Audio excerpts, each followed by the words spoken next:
지금부터 내가 해주는 얘기 들어주겠니? 할렐루야. 오늘 하나님께서 주시는 은혜의 말씀 보시겠습니다. 신약성경 누가복음 2장 36절에서 38절 말씀이 되겠습니다. 누가복음 2장 36절에서 38절 말씀.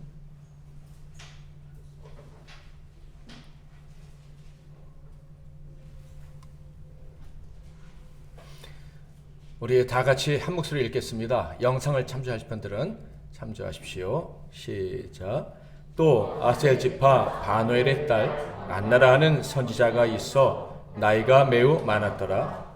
그가 결혼한 후 7해 동안 남편과 함께 살다가 과부가 되고 84세가 되었더라. 이 사람이 성전을 떠나지 아니하고 주야로 금식하며 기도함으로 섬기더니 마침 이때에 나와서 하나님께 감사하고 예루살렘의 성령을 바라는 모든 사람에게 그에 대하여 말하니라. 아멘. 할렐루야. 오늘도 예배를 허락하신 하나님께 감사를 드립니다. 옆에 계신 분들과 인사하겠습니다. 반갑고 사랑합니다. 네. 더 많은 인사는 이따 끝나고 나누시길 바랍니다. 오늘은 감사한 만남들이란 제목으로 하나님 말씀을 상고하겠습니다. 어제 제가 사무실에서 설교를 준비하고 있는데 한 청년이 문을 두드리고 들어왔어요. 대형 형제라 하나 하는 그런 분 같은데 내 방에서 같이 공부하자고 들어왔어요. 그래서 저는 혼자 설교 준비하고 대형 형제 앞에서 혼자 책 읽다가 나갔습니다. 얼마나 기쁘고 또 예쁘고 사랑스러운지, 야, 내가 참 나이 먹어서 이렇게 젊은이하고 한 방에서 공부도 하고 이런 귀한 만남을 갖게 되고 한 가족이 되고 이게 너무 감사하다라는 생각을 했습니다. 그런데 이런 귀한 만남의 기쁨은 사실 우리 MBC 나눔교회 성도들이 다 누리고 있다고 생각합니다. 그렇지 않습니까? 저는 여러분을 만났다는 것 자체가 생각할수록 놀랍고 신기하기도 하고 이게 가슴에 뭐가 올라오는 그런 감격이 느껴집니다. 여러분을 만났다는 것 자체가 이런 것 같아요. 내 인생에 엄지손가락을 탁 들어주는 것 같아요. 야, 너 복되다, 잘했다, 이렇게 하나님이 해주시는 것 같아서 얼마나 감사한지 생각하면 생각할수록 가슴이 뜨거워지는 이런 귀한 만남을 가지고 살아가는 사람들은 참으로 복된 인생입니다. 그러므로 한도를 알 수 없는 감사를 하나님께 올려드리고 살아야 돼요. 이렇게 귀한 만남들을 허락해 주셨다라는 것을 느낄 수 있다면 정말 아무리 감사를 해도 지나치지 않는다라는 생각이 듭니다. 성경을 보면요, 하나님의 사람들은 거의 모두가 특별한 사람을 제외하고는 이런 귀한 만남들을 누리고 살아갔던 사람들입니다. 믿음의 조상 아브라함만 생각해 봐도 그가 누구와 결혼했습니까? 그냥 하나님 말씀이라면 자기 인생을 다 어떻게 보면 내팽개치는 것처럼 보일 수 있는 그런 엄청난 선택을 한 여자와 결혼했습니다. 사라와. 그리고 그의 아들 이삭은 어땠습니까? 아버지 아브라함이 모리아산에 죽이려고 하는데 하나님 뜻이면 내가 죽겠습니다. 아버지께 이게 순종하는 길이라면 그렇게 하겠습니다 하면서 죽는 그런 아들을 만나고 그들과 함께 살았어요. 그 가나안 땅에는 믿음의 사람이라는 아무도 없었는데 아브라함 한 사람밖에 없었는데 그 아내와 그 아들 이삭과 그리고 그 종까지도 이렇게 믿음의 사람들이었다. 그러니까 이 하나님을 온전히 섬기겠다고 작정했을 때 하나님이 너무 귀한 만남을 주시는구나 하는 것을 느끼게 됩니다. 모세는 또 어땠습니까? 아론과 미리암을 만났고요. 그리고 더 최고의 만남이 있었죠. 변치 않는 충성심을 가지고 모세와 함께 했던 여호수아와 칼렙을 만났습니다. 엘리야는 또 어땠습니까?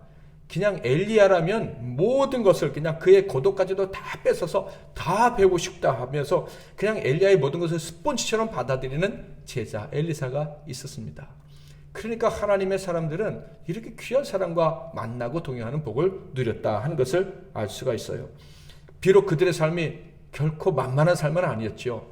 주를 위해 산다는 사람은 이 고난과 함께하는 삶이었습니다. 그럼에도 불구하고 이런 복된 만남들이 있었기 때문에 너끈히 살아낼 수 있지 않았었나 하는 생각이 듭니다.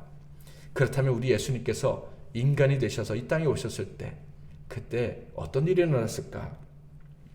누가복음을 간단하게 요약을 한다면 인간이 되신 하나님이에요. 인간의 몸을 입고 오신 예수님, 이것이 이 누가복음의 요약이다 할 수 있어요. 예수님이 완전한 인간이 되셔서 완전한 대속을 이루실 수 있으셨다라는 것을 이 누가복음이 강조하고 있는 거예요.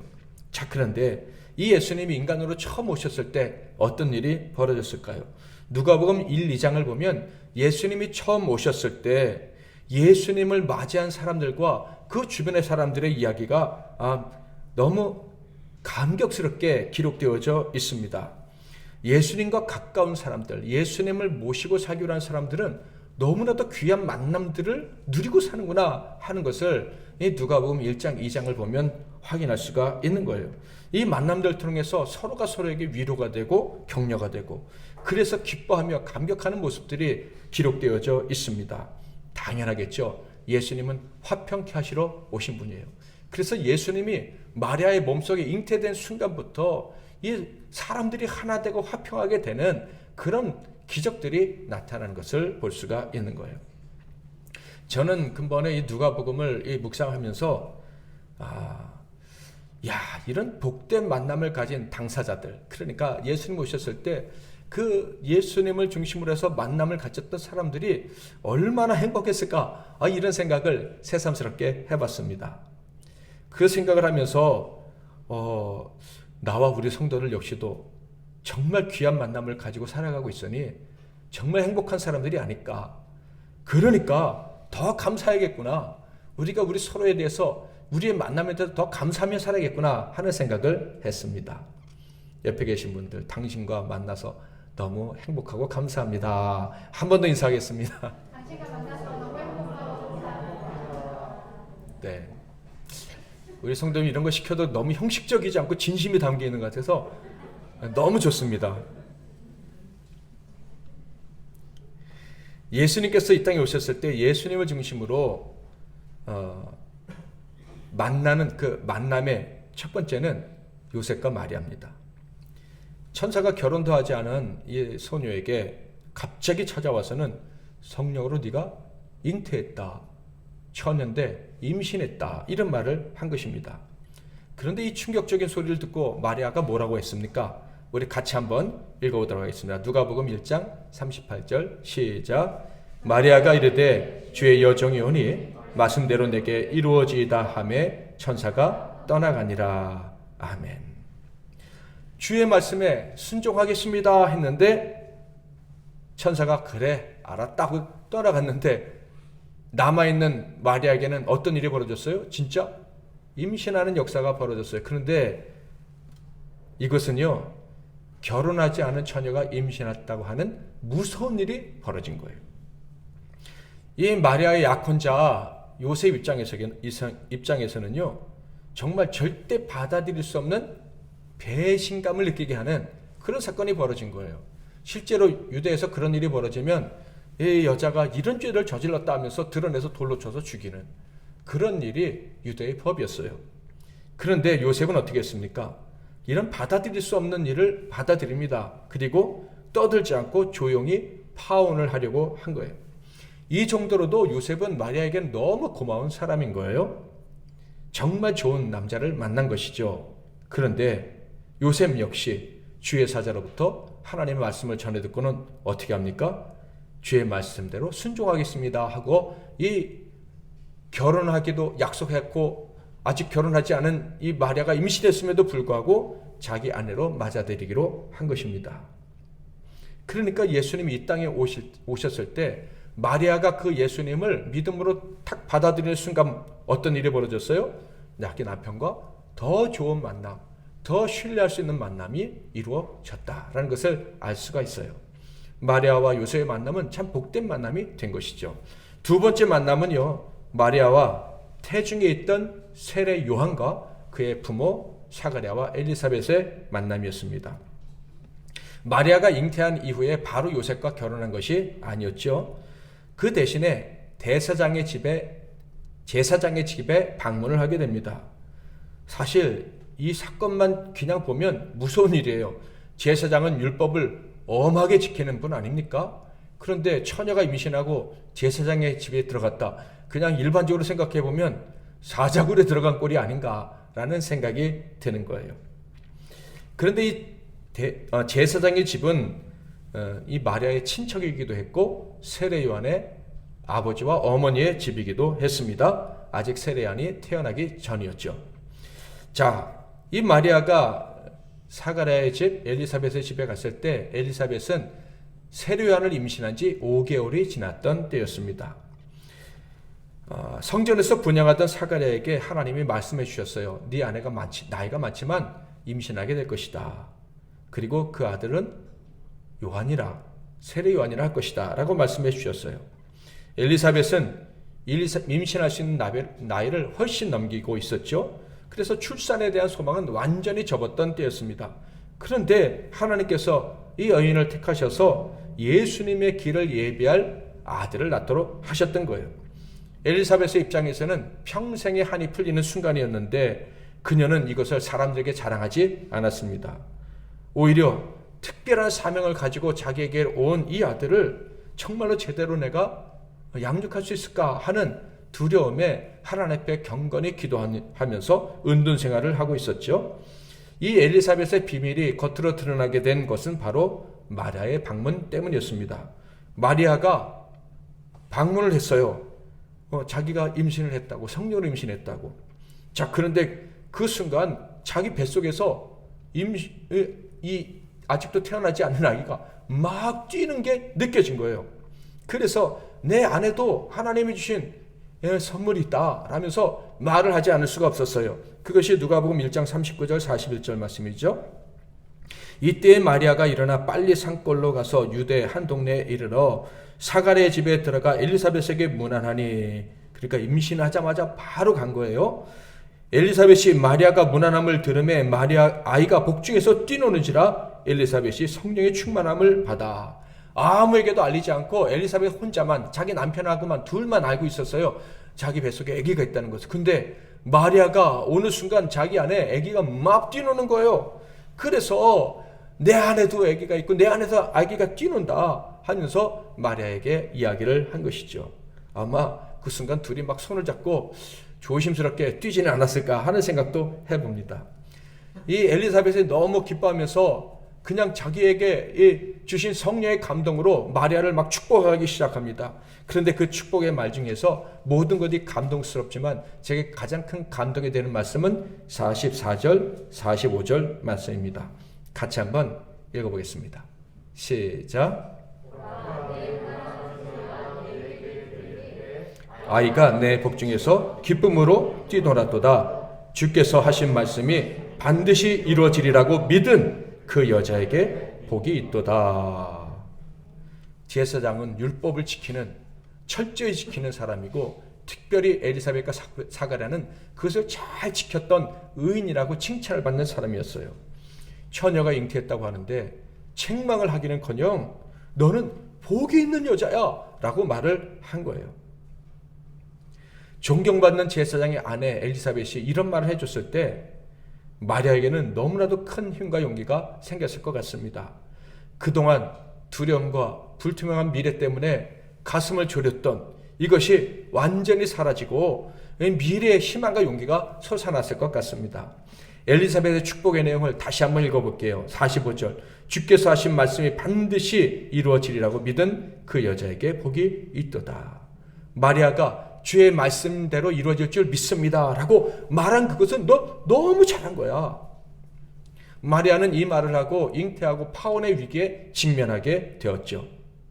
어린 소녀 마리아에게는 결코 감당하기 어려운 무거운 짐이었을 거예요. 그런데 다른 사람도 아닌 제사장의 아내가 이런 엄청난 말을 해준 거예요. 너는 순종한 거야.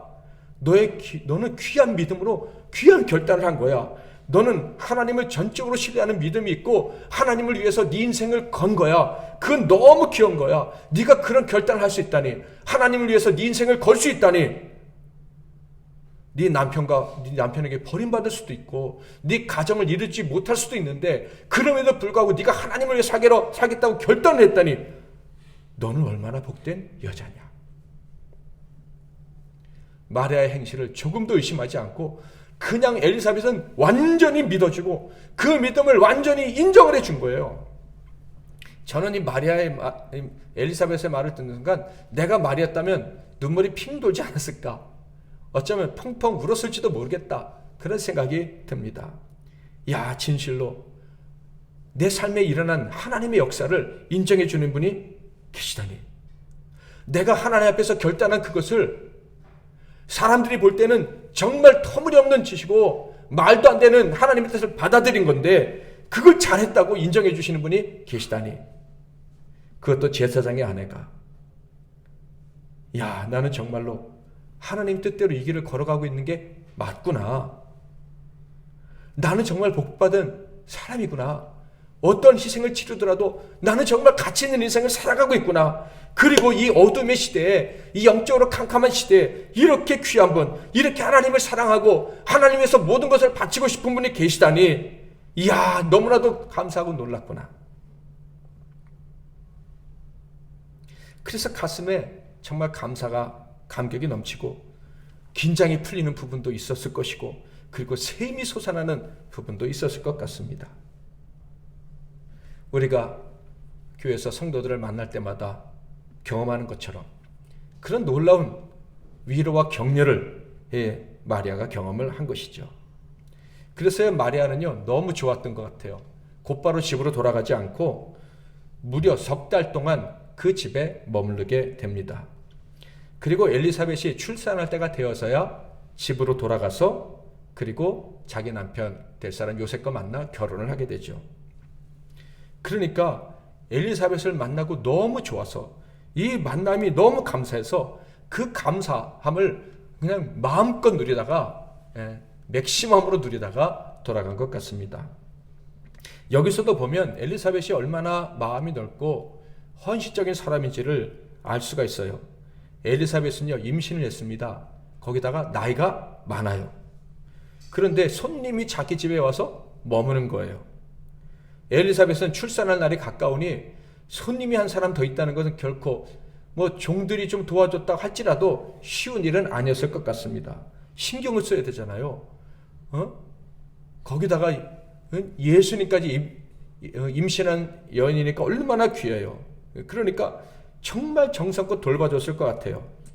그런데도 불평을 하기는커녕 자기 출산일이 다 될 때까지, 출산할 때가 다 될 때까지 이 마리아를 돌봐주다가 이제 어쩔 수 없어서 이제 자기도 출산을 해야 되니까, 그리고 마리아도 결혼을 해야 되니까 돌아가도록 해준 것 같습니다. 제 상상인데 마리아가 돌아갈 때는 분명히 선물도 많이 줬을 것 같고, 그리고 요셉에게 전하는 아주 좋은 덕담도 제사장 명의로 적었든지 이렇게 사람 편에 이렇게 전해주지 않았을까, 그런 생각이 듭니다. 그리고 이 엘리사벳의 몸속에 있는 이 요한은 늘 춤추지 않았을까. 그래서 이 마리아와 함께 있는 건 절대 힘든 일이 아니고 우리 뱃속에 있는 아이에게는 더 복된 일이다 생각하면서 기쁘게 같이 시간을 보내지 않았을까. 제가 상상력이 너무 많죠? 그런 생각을 해봅니다. 마리아는 믿음으로 순종하려 했습니다. 그러나 정작 임신을 한 순간부터는 분명 두려움과 어려움이 찾아왔을 거예요. 그러니까 내가 어디로 가야 되나 하고 생각하다가 자기 엄마에게도 안 가고 아빠에게도 안 가고 자기와 정혼했던 요셉에게도 안 가고 제사장의 집으로 달려간 것이죠. 영적인 스승이고 친척이었던 사가랴와 엘리사벳의 집으로 달려간 거예요. 그리고 바로 그곳에서 다할 수 없는 사랑, 환대, 축복의 말씀을, 그리고 쉼을 얻습니다. 상상하지도 못했던 행복한 영적 교제를 나누고 결혼과 출산과 육아를 준비할 수가 있었던 거예요. 하나님의 말씀에 순종하기로 결단한 이후에 이 마리아는 너무나도 귀한 만남을 갖게 됩니다. 메시아를 내가 받아들입니다. 예수님을 내 삶으로 모셔드립니다. 어떤 희생을 치르든지 간에 메시아가 오셔서 이 인류를 구원하는데 제가 쓰임받기를 원합니다 하는 순간 너무나도 가슴 벅찬 만남, 거룩한 교제를 갖게 되었다 하는 것이죠. 또 다른 만남은요, 동방 박사들과 목자들과의 만남이었습니다. 특별히 이 동방 박사의 만남은 누가복음에 기록되어 있지 않고요, 마태복음에 기록되어 있는데 누가복음에 이제 제가 말씀드리는 이 사건들 후에 일어난 만남이었습니다. 좀 뒤에 일어난 만남이라 하는 것이죠. 그러나 좀 앞에 말씀드리는 거예요. 이 동방 박사들과의 만남은 참 놀라운 것이었는데 이 동방 박사들은요, 오래 전부터 예수님과 그리고 마리아와 요셉을 만날 준비를 하고 먼 길을 마다하지 않고 달려온 사람들이었습니다. 그리고 그렇게 먼 길을 찾아와서는요, 조금의 주저함도 없이 엎드려 경배하면서 조건 없이 그 귀한 선물을 바치고 그리고 그냥 돌아가 버렸어요. 마리아와 요셉은 그저 순종한 것밖에 없습니다. 예수님을 모셔드린 것밖에 없어요. 믿음으로 모셔드린 것밖에 없어요. 인간적으로 어떤 값을 치르더라도 상관하지 않고 예수님을 모셔드렸어요. 그러는 와중에 결혼도 했고, 그러는 와중에 고향을 떠나서 예루살렘에 와서 호적을 하다가 그냥 거할 곳이 없어서 마구간에서 출산까지 하게 된 거예요. 정말로 초라한 모습을 가진 자기들이었는데 하나님은요, 너무나도 귀한 사람들을 미리미리 준비해서 만나게 하신 거예요. 심지어 그들에게 경배를 받고 선물까지 받도록 하신 거예요.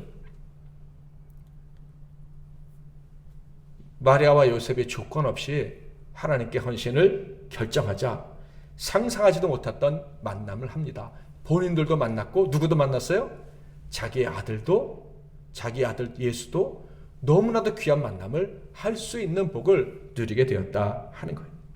저와 여러분이 예수님과 동행하는 삶에 모든 걸 건다면 우리 자식뿐만 아니라 우리가 사랑하는 많은 사람들이 귀한 만남을 누리고 살게 될 줄 믿습니다. 그런 복을 누리시기를 바랍니다. 아마 이 만남을 통해서 그들은 출산의 모든 고단함이 사라지고 태어난 아기를, 그리고 그 아기를 보내신 하나님에 대한 믿음이 자라나고 이 아기를 정말 잘 돌봐야겠다, 잘 돌볼 수 있겠구나 하는 용기가 생겼을 것이다, 헌신의 마음이 자라났을 것이다 생각을 합니다. 또 다른 만남은요, 목자들과의 만남이었습니다. 목자들은요, 예수님과 그 부모를 만나기 전에 천사를 만났습니다. 천사들로부터 예수님의 탄생에 대한 이야기를 들었어요.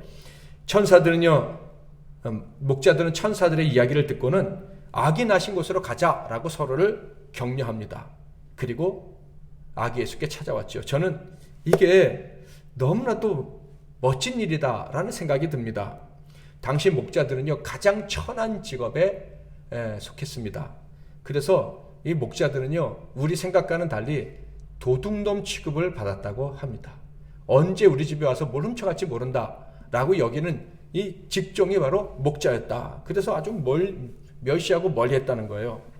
그런데 예수님 오신 날 예수님이 탄생하셨다는 소리를 들은 사람들이 유일하게 이 목자들이었던 거예요. 근데 이 목자들이 그 소리를 듣고 어떻게 했습니까? 서로 거룩한 일을 격려했어요. 거룩한 일이 뭡니까? 예수께 나아가 경배하자. 우리의 왕으로 오신 예수께 나가서 엎드려 경배하자. 이렇게 격려했다는 거예요. 얼마나 멋집니까? 예수님이 오신 그날 그 소식을 알고 기뻐한 사람들은요, 천한 사람들임에도 불구하고 영적인 일을 격려하는 친구로 바뀌었다라는 거예요. 이렇게 예수님과 마리아와 요셉을 찾아와서는 어떤 일을 했습니까? 오늘 누가복음 2장 16절 17절 같이 읽겠습니다. 시작.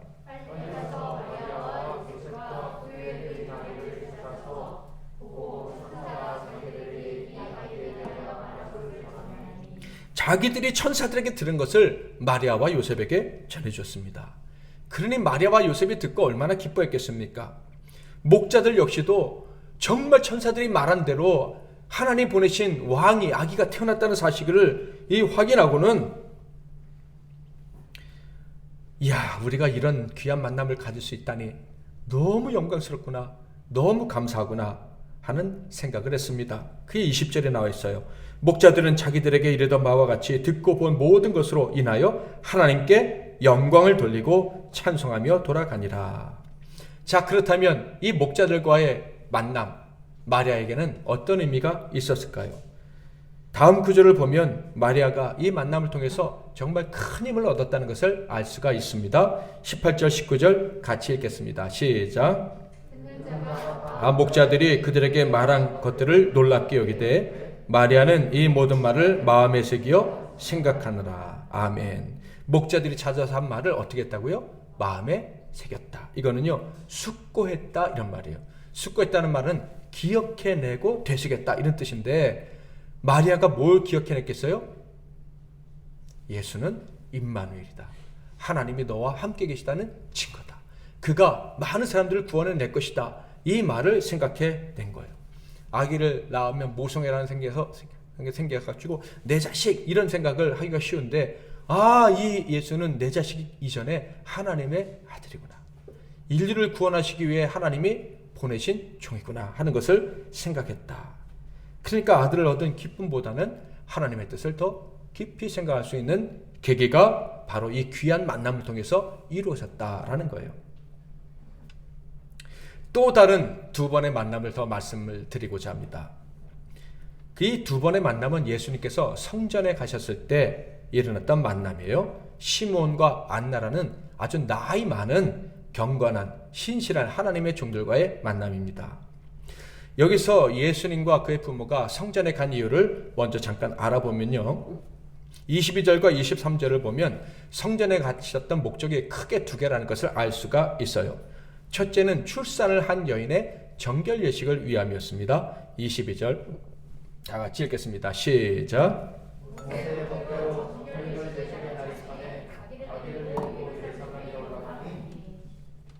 출산한 여인은요, 부정한 기간이 7일이고 그리고 그 이후에 33일을 집에 머물러 있도록 했습니다. 그러니까 하나님께서 이 출산한 여인이 몸을 추스릴 수 있는 그런 시간을 주신 거예요. 율법으로 정하셨기 때문에 여인들은 출산하고도 아주 건강을 쉽게 회복할 수 있었던 것 같습니다. 우리나라처럼 출산하고 며칠 되지 않아도 뭐 가서 밥해라 이런 일은 유대인들에게는 절대 있을 수가 없는 일이었죠. 그리고 이 40일이 지나면 집 밖으로 나와서 어떻게 성전에 가서 하나님 저를 다시 거룩하게 해주세요, 깨끗하게 해주세요 라면서 하나님 앞에 예식을 행해야 했습니다. 자, 이 예식을 위해서 성전으로 올라갔고, 두 번째 이유는 23절 말씀처럼 아기 예수 첫째 아들을 하나님께 드리기 위함이었습니다. 23절도 같이 한번 읽어보겠습니다. 시작. 첫 해에서 처음 난 남자마다 주의 거룩한 자라 하리라 한 대로 아기를 주께 드리고, 율법엔 초태생 첫 번째로 난 아들은 하나님의 것이다. 그래서 하나님께 다 드려야 된다. 그래서 이 아들 예수를 하나님께 드리기 위해서 성전으로 올라갔던 것입니다. 이 귀한 예식을 하기 위해 성전에 갔을 때 거기서 바로 귀한 만남들을 갖게 되었는데, 첫 번째 사람이 바로 시몬이라는 사람입니다. 25절에 보면 이렇게 되어 있어요.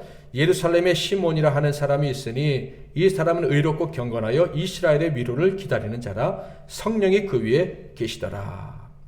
하나님의 집에서 첫 번째로 만난 특별한 사람은 아주 의롭고 경건한 사람 시몬이었는데, 이 사람이 진짜 바라는 것은 딱 하나, 하나님의 위로였다 하는 거예요. 그게 이 사람의 소망이었다는 거예요. 무슨 뜻입니까? 하나님을 떠나 고통받는 이스라엘 백성들이 하나님께 제대로 돌아와서 위로받기를 원한다. 유대 지도자들은요, 야, 위로는 하나님께로부터 주는 게 아니라 돈으로 주는 거야 라는 것을 몸소 보여줬어요. 입으로는 하나님께 돌아가야 위로가 와 이렇게 말했지만, 그들의 행동으로는 돈이 있어야, 줄을 잘 서야, 지식이 있어야, 세상에서 실력이 있어야 위로 얻는 거야 이렇게 가르친 거예요. 위선적인 가르침이었죠. 그 모습을 보면서 시몬은 분명히 기도한 거예요. 하나님께 돌아갔을 때 주시는 진짜 위로가 있다는 것을 이 백성들, 하나님의 백성들이 알게 하옵소서. 하나님의 위로는 세상 것으로부터 오는 게 아니라 하나님께 돌아갔을 때 오는 것임을 믿으시기를 바랍니다. 그것이 이 시몬의 갈망이었는데, 이 시몬이 드디어 예수를 만나게 된 거예요. 예수를 만나기 전에 이 사람은 이런 말씀을 하나님께 들었어요. 26절에 보면 그가 주의 그리스도를 보기 전에는 죽지 아니하리라 하는 성령의 지시를 받았더니 그리스도가 오면 위로를 받을 거야. 그리스도가 오면 이 땅에 위로가 임할 거야. 네 기도가 응답될 거야. 라는 말씀을 들은 거예요. 그런데 그 순간을 맞이한 것이죠. 예수님과 그리고 마리아와 요셉이 성전에 딱 오는 순간 이분들이구나. 야, 진짜 위로가 왔구나. 예수님, 하나님만 의지하면 진짜 위로가 온다는 그 증거가 정말 내게 하나님이 보여주시는구나 하는 깨달음을 얻게 된 거예요. 27절부터 29절 같이 한번 읽겠습니다. 시작.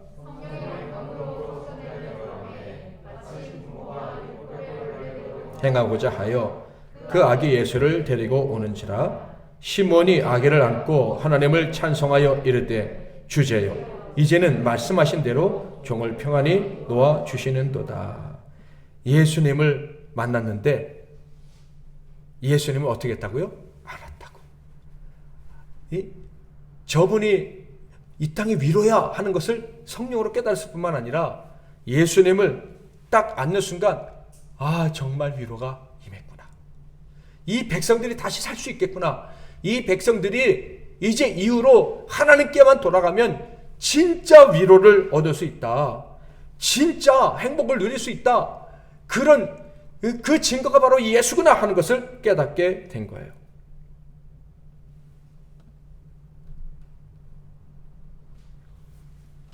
마리아와 요셉은 예수님과 정말 함께하기로 작정한 순간 계속된 만남을, 놀라운 만남들을 계속 이어가고 있습니다. 평생 하나님의 위로를 기다렸던 그 노인까지 성전에서 만남으로, 예수님 모신 것뿐인데 우리가 이런 귀한, 이런 신실한 하나님의 사람을 또 만나고 축복까지 받는구나 하는 감격을 누리게 되었을 것입니다. 그리고 또 다른 만남은요, 안나와의 만남이었습니다. 우리 36절 37절 같이 한번 읽겠습니다. 시작.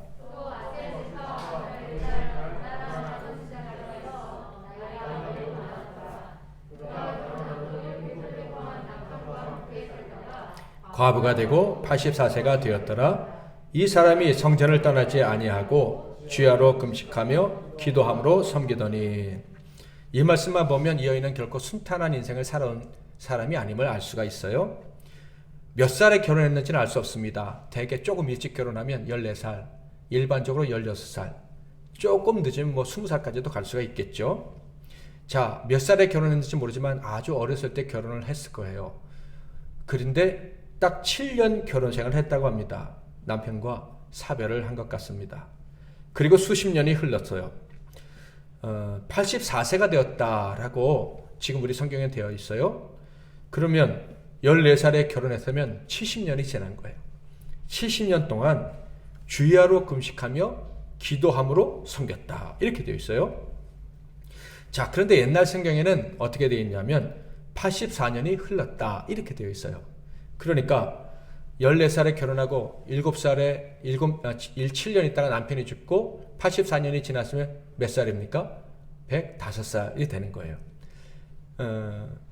어떻게 해석되든지 간에 이 여인의 나이는 굉장히 많았어요.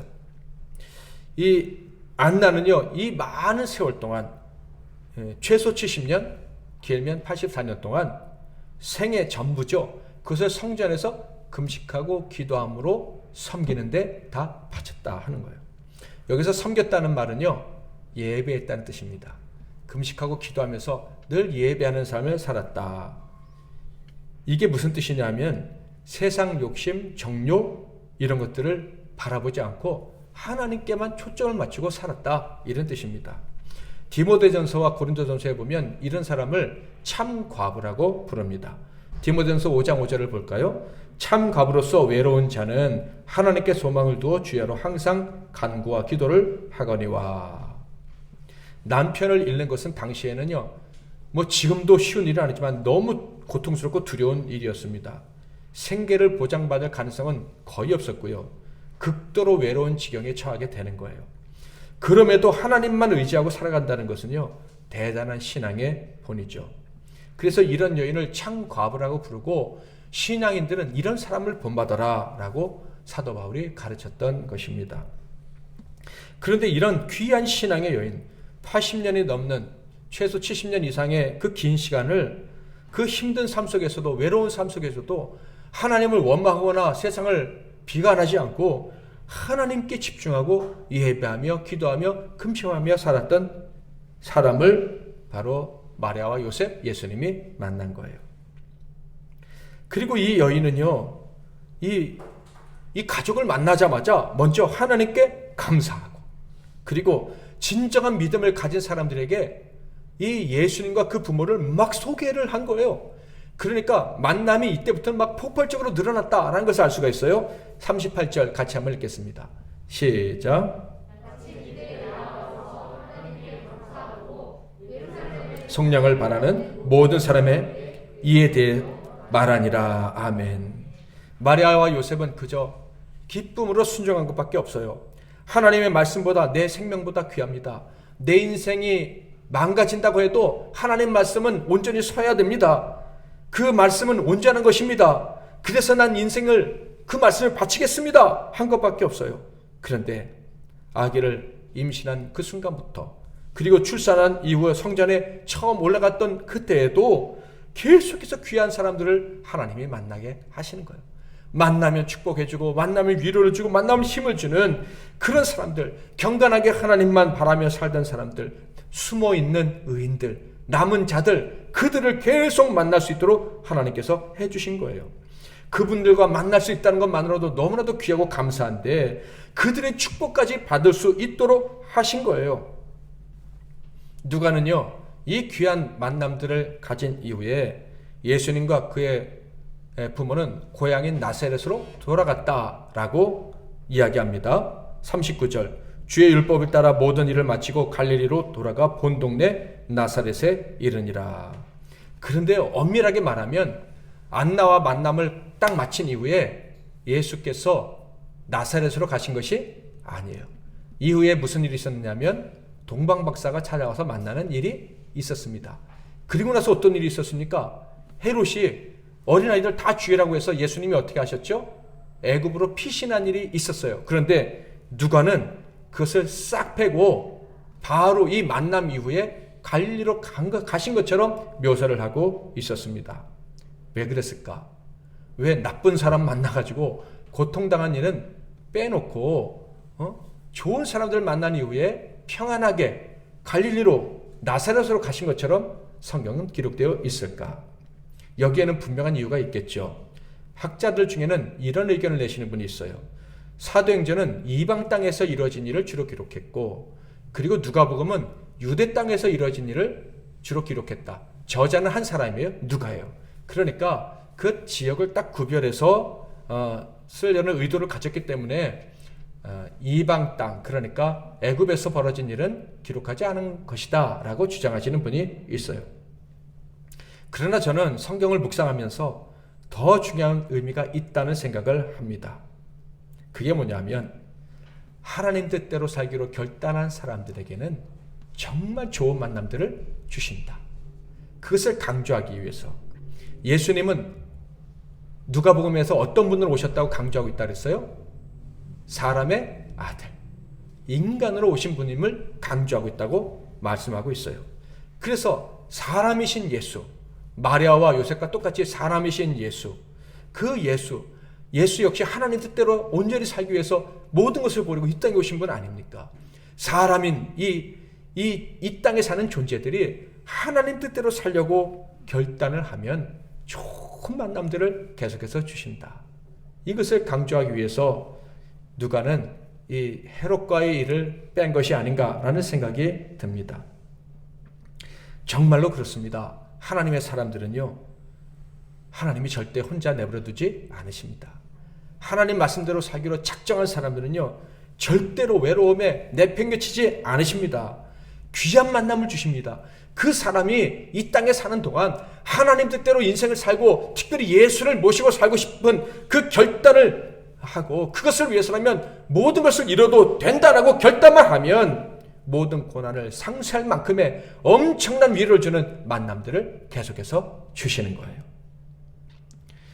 누가복음을 자세히 읽어보세요. 마리아가 천사의 말을 듣고 순종하기로 한 그 순간부터 더 나가면 예수님이 이 땅에 오시기로 결정한 순간부터 마리아라는 그 귀한 여자를 육신의 어머니로 만나고 육신의 아버지로 만날 수 있도록 하나님이 해주지 않으셨습니까?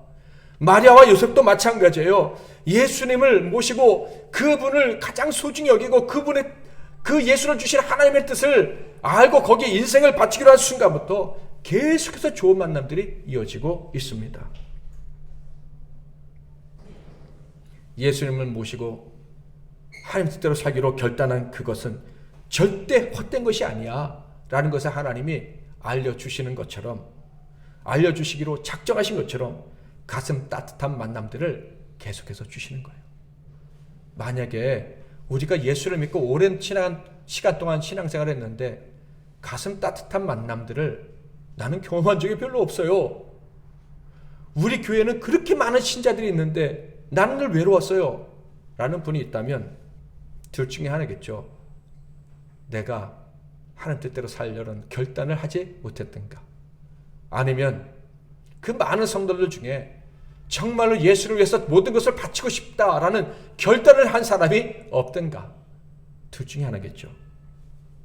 그러나 다른 사람의 그런 문제는 빼고 우리는 우리 자신만 생각을 해야 될 필요가 있어요. 이 점에 관해서는 만약에 그런 만남을 못했다면 내가 아직 결단을 못한 거예요.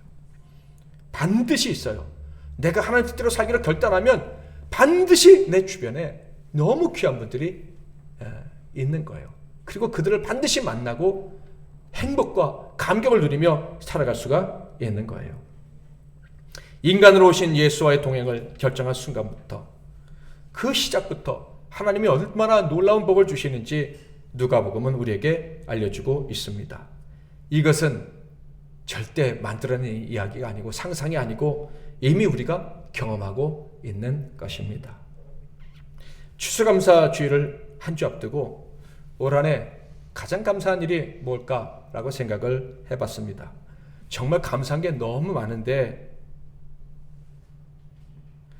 그 중에 하나는 특별히 이 성경을 다시 한번 여러분과 함께 읽어가면서 느끼는 것은, 야, 하나님이 내게 가난한 마음을 주셨구나. 하나님 뜻대로 살고 싶은 마음을 주셨구나. 세상 영광을 전혀 부러워하지 않을 수 있는 마음, 의를 위해 박해를 당하더라도 기뻐하고 감사할 수 있는 마음, 내가 감춰진 인생, 아주 작은 인생이 되더라도 내 안에 하나님을 기쁘시게 해드릴 수만 있다면 그것으로 만족할 수 있는 마음을 주셨구나 하는 것에 대해서 감사할 수 있었고, 그리고 또 하나는 바로 이런 마음을 함께 가지고 인생을 살아갈 수 있는 동역자들 하나님이 주셨구나. 그것이 추수감사주일을 준비하면서 가장 큰 저의 감사였습니다. 여러분도 그렇죠? 옆에 계신 분들 때문에 감사하죠? 귀찮은 과제가 아니니까 여러분 옆에 있는 얼굴들 한번 보면서, 원래 예배는 이렇게 함께 하는 거예요. 이런 귀한 만남들을 이런 분들과 함께 할 수 있는 우리 교회 얼마나 좋습니까? 송 집사님만 아멘 하시고요. 멀어서 안 들린 거죠? 이 멋지고 감사한 만남을 다 마치고 마리아와 요셉, 예수님은 집으로, 고향으로 갔습니다. 우리의 일생이 이런 만남으로 가득하다가 하나님 아버지 집으로 갔으면 좋겠습니다. 주의 율법을 따라 모든 일을 마치고 갈릴리로 돌아가 본 동네 나사렛에 이르니라. 아멘. 이제는 우리 주 예수 그리스도의 크신 은혜와 우리 하나님 아버지의 극진하신 사랑하심과 성령님의 위로교통 충만 복 주시는 은혜가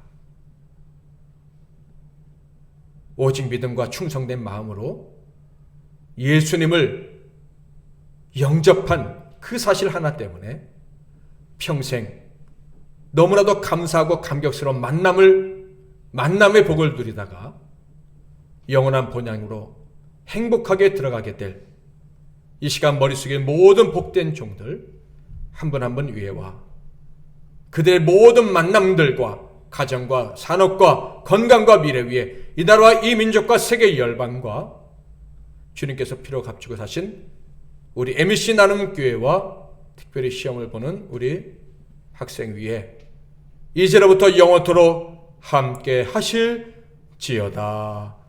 아멘.